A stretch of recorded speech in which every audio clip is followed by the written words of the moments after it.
नमस्कार साथियों, स्वागत है आपका। मैं आपका ज्योतिष मित्र सुधीर कुमार। साथियों, आज हम एक बहुत ही महत्वपूर्ण विषय पर बात करने वाले हैं। आज हम बात करने वाले हैं कि आपकी जन्म पत्रिका के अनुसार, आपकी जन्म कुंडली के अनुसार आपको किस व्यवसाय में, किस बिजनेस के अंदर अपना पैसा लगाना चाहिए, जिससे आपको सफलता अधिक मात्रा में मिल सके, बड़ी मात्रा में मिल सके। वह व्यवसाय, वह बिजनेस आपके लिए पेड़ी बन सके, आपके लिए एक बड़ा ब्रांड नेम बन सके। साथियों, जैसे ही हम 19-20 साल के होते हैं, 21 साल के होते हैं, हमारी पढ़ाई लिखाई कंप्लीट होती है, तो एक बड़ा प्रश्न जो हमारे सामने आकर खड़ा हो जाता है वह यह कि अब आगे क्या किया जाए। साथियों, यदि नौकरी करना है तो कोई बात नहीं, लेकिन यदि हमें व्यवसाय करने का मन हो, यदि हमें बिजनेस करने का मन हो, तो प्रश्न यह उठता है कि कौन सा व्यवसाय किया जाए जिसके अंदर हमें अधिक से अधिक फ़ायदा हो सके, जो हमारे लिए अधिक से अधिक लाभदायक सिद्ध हो सके। साथियों, हर व्यक्ति की जन्म कुंडली की, जन्म पत्रिका की कुछ विशेषता होती है, कुछ खासियत होती है, कुछ विशेष गुण होते हैं। यदि इन्हीं गुणों को आधार बनाकर, इसी विशेषता को आधार बनाकर यदि हम अपने व्यवसाय का चयन करते हैं, हम यदि अपने व्यवसाय को चुनते हैं, तो हमें सफलता बड़ी आसानी से मिलती है, जल्दी मिलती है और उम्मीद से बेहतर मिलती है। साथियों, आपने देखा होगा कि कोई व्यक्ति 4-5 साल तक एक व्यवसाय को करता है और 4-5 साल बाद वह यह पाता है कि इस व्यवसाय में उसे उतनी तरक्की नहीं हुई जितनी उसने मेहनत करी है, उसे उतना पैसा प्राप्त नहीं हुआ जितना उसने उसमें इन्वेस्ट किया हुआ था, और अंततः वह उस व्यवसाय को बंद कर देता है और वह नया व्यवसाय चालू करता है।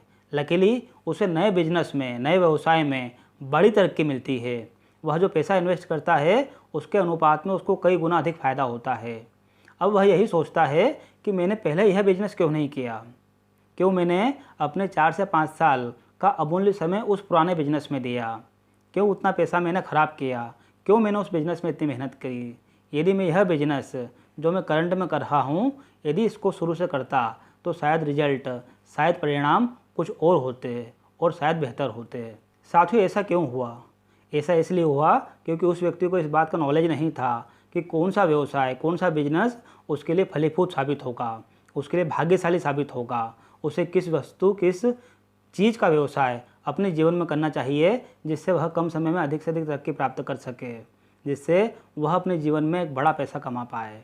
आज इस वीडियो के माध्यम से हम यह जानेंगे कि आपकी जन्म कुंडली के अनुसार आपको कौन सा व्यवसाय करना चाहिए, आपको अपना पैसा किस बिजनेस में इन्वेस्टमेंट करना चाहिए। साथियों, बिजनेस कौन सा किया जाए, यह एक बहुत ही कठिन प्रश्न है और इसका उत्तर देते समय हमें बहुत ही बारीकी से आपकी जन्म कुंडली का अध्ययन करना होता है, उसको एनालिसिस करना होता है, क्योंकि व्यवसाय यदि एक बार स्टार्ट हो जाता है तो उसमें सामने वाले का एक बड़ा पैसा लगता है, सामने वाले की एक बड़ी पूंजी लगती है, सामने वाले का एक बड़ा समय लगता है। इसलिए सही बिजनेस का चुनाव करते समय हमें जन्म पत्रिका को एक बहुत ही बारीकी तरीके से एनालिसिस करना होता है। साथियों, सबसे पहले तो हमें यह देखना होगा कि आपकी जन्म पत्रिका में धन प्राप्ति करवाने वाले ग्रह कौन से हैं। वे ग्रह अपने मार्ग के द्वारा, वे ग्रह अपने स्रोत के द्वारा, वे ग्रह अपने सोर्स के द्वारा आपको धन प्राप्ति करवाते हैं। जन्म कुंडली में जो 10वां घर होता है वह आपके व्यवसायिक जीवन को बताता है, वह आपकी प्रोफेशनल लाइफ को बताता है। 10वें घर में जो ग्रह बैठे होते हैं वे ग्रह अपने मार्ग से आपको धन प्राप्ति करवाते हैं, आपके लिए सोर्स ऑफ इनकम जनरेट करते हैं।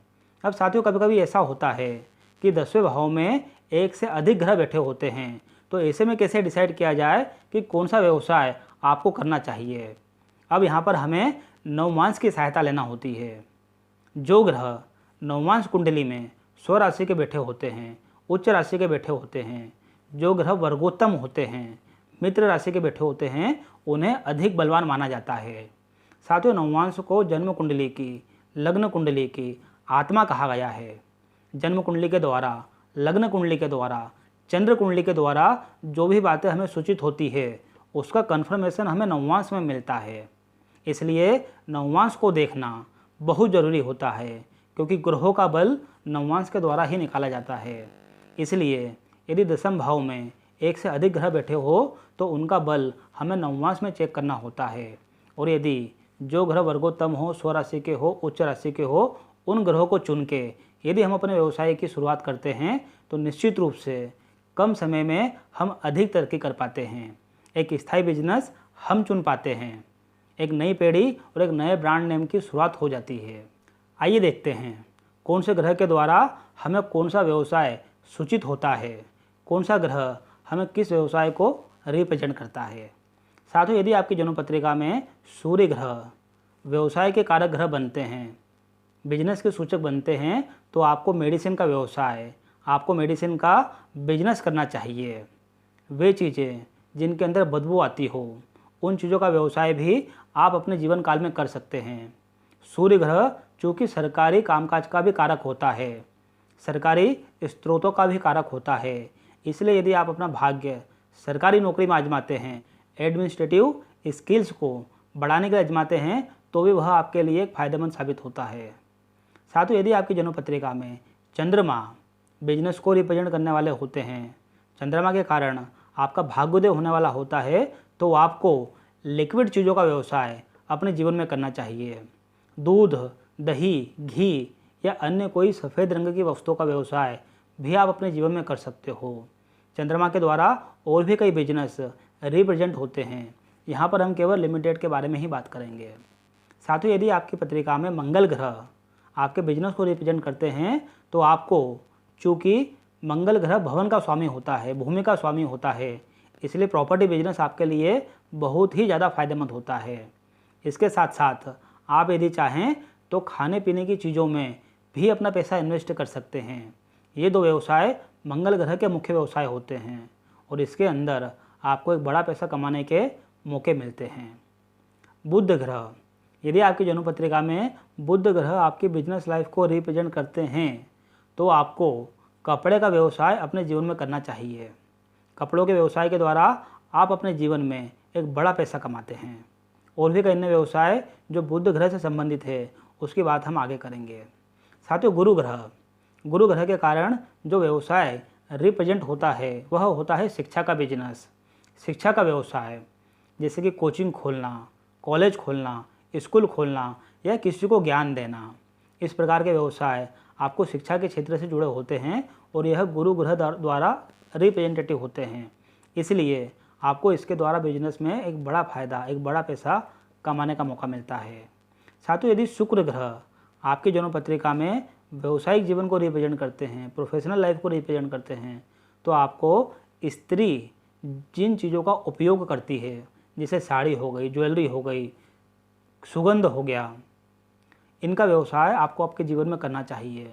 इस प्रकार के व्यवसाय आपको हमेशा तरक्की देते हैं। यदि आपकी जन्म पत्रिका में शनि ग्रह आपके व्यवसायिक जीवन को रिप्रेजेंट करते हैं, शनि ग्रह आपके बिजनेस को रिप्रेजेंट करते हैं, तो शनि ग्रह चूँकि कारक होते हैं लोहे के, ये कारक होते हैं तेल के, ये कारक होते हैं प्लास्टिक के, इसलिए शनि ग्रह यदि आपके व्यवसायिक जीवन को सूचित करते हैं, तो तेल का बिजनेस, लोहे का बिजनेस या फिर प्लास्टिक से बनी चीज़ों का बिजनेस आपके लिए बहुत फ़ायदेमंद होता है, आपके लिए बहुत लाभदायक होता है। आपको अपना व्यवसायिक जीवन इन्हीं चीज़ों के द्वारा चुनना चाहिए। अब बात आती है राहु ग्रह की और केतु ग्रह की। साथियों, राहु ग्रह का और केतु ग्रह का अपना कोई स्वभाव नहीं होता, इन दोनों को छाया ग्रह कहा जाता है। यदि आपके जीवन में राहु और केतु ग्रह यदि आपके व्यवसाय को रिप्रेजेंट करते हैं, तो यह देखना होता है कि ये ग्रह किन राशि में बैठे हुए हैं, ये ग्रह किन ग्रहों के साथ बैठे हुए हैं।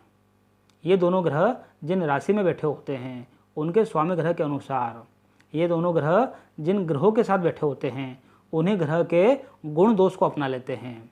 इसलिए राहु और केतु ग्रह, ये ग्रह जिन ग्रह के साथ और जिन राशि में बैठे होते हैं, उन्हीं ग्रहों के अनुसार आपको अपना व्यवसाय करना चाहिए। निश्चित रूप से एक बड़ी सफलता आपको मिलते हुए दिखाई देती है। साथियों, अपने बारे में जानने के लिए आप नीचे दिए गए नंबर पर हमें कॉल कर सकते हैं। हमारे साथ बने रहने के लिए बहुत बहुत धन्यवाद। चैनल को सब्सक्राइब जरूर करें, वीडियो को लाइक ज़रूर करें। धन्यवाद।